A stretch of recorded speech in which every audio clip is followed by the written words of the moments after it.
And now, see how 650 presents your source for leading-edge news and information on today's hottest products and services. This is Experts on Call.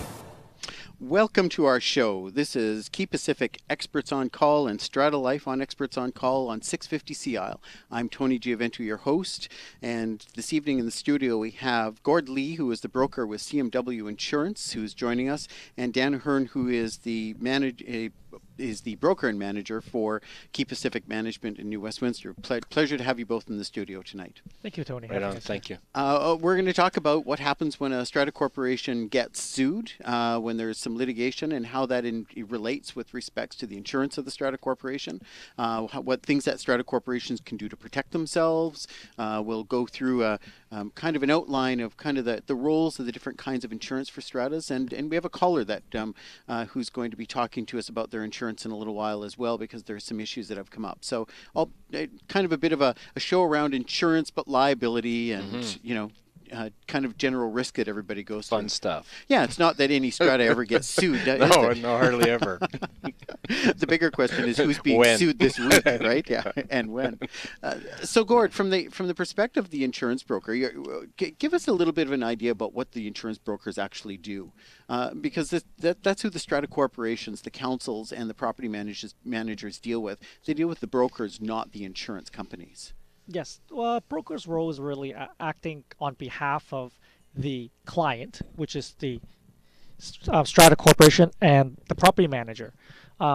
Where when someone goes to an insurance company and goes to a direct writer, that individual is an agent on behalf, and they work really for the company. So really, you kind of like an advocate as a broker, right? So what a broker does is most people think is, you go into a broker and the guy's just going to provide you with a price. But really, that's probably the most simplest role there is for the broker. The more what the broker is supposed to do, and our role is to let the clients, educate the clients, with about coverages, things they need to know. And also these days, the insurance is getting very complex. Like every company provides coverage on a building, but the type of coverage in the detail could be quite different from one to the other. And so it's for the broker's role really to explain that to the client. Here's some options for you, but this is the coverage you really need in detail, because in the case of strata, there's a strata act, but as well as besides fulfilling the strata act, we need to provide coverage which is in the best interest of the strata corporation, protect all the individuals in that strata corporation. So a good example of that would probably be that the Act requires a minimum of $2 million liability for the strata corporation, but in many cases that's simply not sufficient for the kind of risks they have. Yes, that's correct. Or cases where in the strata Act says you need to get insurance for replacement of the building, but earthquake and flood is optional. Right. So take a typical high-rise building. So what are some of the add-ons or the additions? We have $2 million liability, earthquakes optional, flood and fire. Flood would be optional. How does a strata corporation negotiate through those as they're buying those? Are they add-ons, or do they come as part of the package when people look at the policy? These days, what happens is most of the policies out there, basically, if you're going to a broker that specializes in it, it's going to have a lot of add-ons on there. And I think most clients won't really differentiate. What they'll see is that they want these comparable coverages. So add-ons would be like directors and officers insurance. I think that's is optional in a strata act, where most individual, if they just started a strata corporation and went to a broker that doesn't specialize in it. And we've seen that where there's no coverage for the directors and officers. And we asked them, is there another policy in place, or there's no boiler machinery coverage? So there's all these little things now, and there's law firms or insurance companies that offer legal advice packages, right, which it's not part of the Strat Act's requirement, but they become very useful because a lot of people on council or strata corporations just don't fully understand legally. They don't understand Strata Act, and sometimes even with bylaws, they don't know if it really conforms to the Strata Act from a legal perspective point of view. No, and it hazard to guess that as the Civil Resolution Tribunal comes into effect, there's going to be a lot more pressure on needing legal advice as to how people are going through their claims. I think absolutely that they would use that advice, and it'll be very useful to have such coverage, where corporations that don't may find themselves to be representing themselves or hiring a lawyer to get the legal advice. So it's kind of an interesting relationship, though, because you have the property manager, you have the strata council, and you have the owners, and the owners themselves are in a situation where they are having to negotiate what the right insurance is for their own homeowner policies. They're having to figure out, what to buy to fill in the gaps for the Strata Corporation. So when the Strata Corporation purchases insurance and they have these add-ons and additions, who makes the decision? Dan, in your experience, who makes the decision as to whether the add-ons are going to be part of the package? Well, let me back up 1 second because Gordon touched on something there where if a brokerage or an insurance company doesn't specialize in Strata Corporation coverage, they may also not have things like the E&O coverage, or there may be some, you mentioned they might omit boiler or the D&O, also replacement and co-insurance, all those factors too. And I think for the average Strata council and for many Strata managers, I mean, that's not our area of expertise. And we've seen often where a council's gone down the street to a broker, certainly got the general insurance coverage, no problem, very affordable. And then when they start adding on and taking into consideration all this stuff, the prices, of course, are going to escalate. So you can't go shopping just on price, because I think when it comes to insurance, you usually do get what you pay for, right? Well, and you have to compare apples and apples. Exactly. We have this problem in the construction industry where somebody gets a great deal from somebody that turns out to not be a great deal because there's all kinds of details that are missing. And I think the same applies in insurance policies when we see across the board, is that, what you get from one company is not necessarily the same thing from the other company. You have to look closely at coverages, deductibles, exclusions and exemptions, conditions of the policy in the contract. Consumers kind of forget that an insurance policy is a contract also. It's a contractual relationship between the Strata Corporation and the insurance providers at the same time. And the broker is the person who is basically negotiating that contract. Yes. Right? Yes. And so you're giving them the best advice. I think we get the question raised quite often with respects to who's making the decisions about what insurance is excluded or not, though. Should it be the Strata Council, or should it be the owners at a general meeting before the insurance is purchased? Because if the Strata Council excludes D&O and earthquake, and there's an incident, who are they going to blame? Who are the owners going to blame, right? And that's one of the issues. The legislation requires a report on insurance at the annual meeting. That doesn't mean the owners are necessarily approving the insurance. Nor really informed about the policy. I've never really met anyone who's really asked for the 150-page policy and scrutinized it, right? So, I mean, you're expecting the guidance of your management firm and your counsel to make an informed decision. I know Gordon has come out to a lot of our council meetings and general meetings and to talk to homeowners about it, what liabilities they take on their own and what they have to be covered for their own homeowner's policy. That's always an issue too. And the two policies really have to marry each other, right? So and we see stratas that are opting out of earthquake insurance because they're trying to reduce cost and expense. But if they have no earthquake insurance, who pays the price? That's right. And so those are the issues. I think most owners are probably not as in tune with the coverage itself. And unfortunately, what we find is majority start learning about the coverage when they have a claim. And where they learn is that because there's no coverage, they would start investigating and say, why isn't there coverage?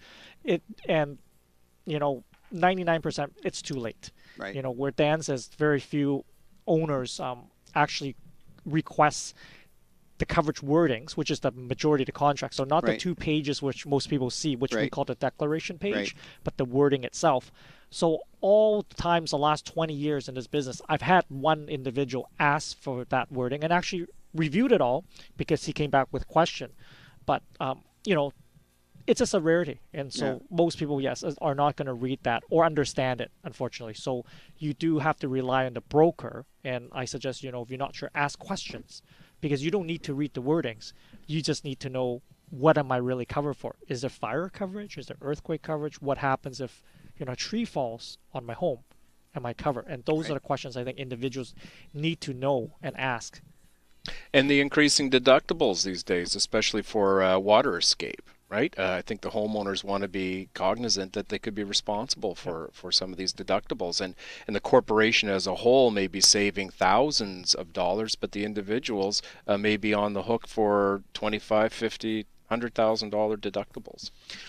One of the kind of, little strategies I've often said to consumers over the years is ask the broker, because they're the professional you've hired, to explain to you, are there any exemptions in this policy we should be aware of? Yes. Right. I think that's one of the best roles of your broker. You're paying them money to procure your insurance for you. Yeah. Put them to work a little bit. Yes. It actually doesn't hurt them to do that. And then I would say, if people call, and where I get people calling me, it's pretty easy because we specialize in this.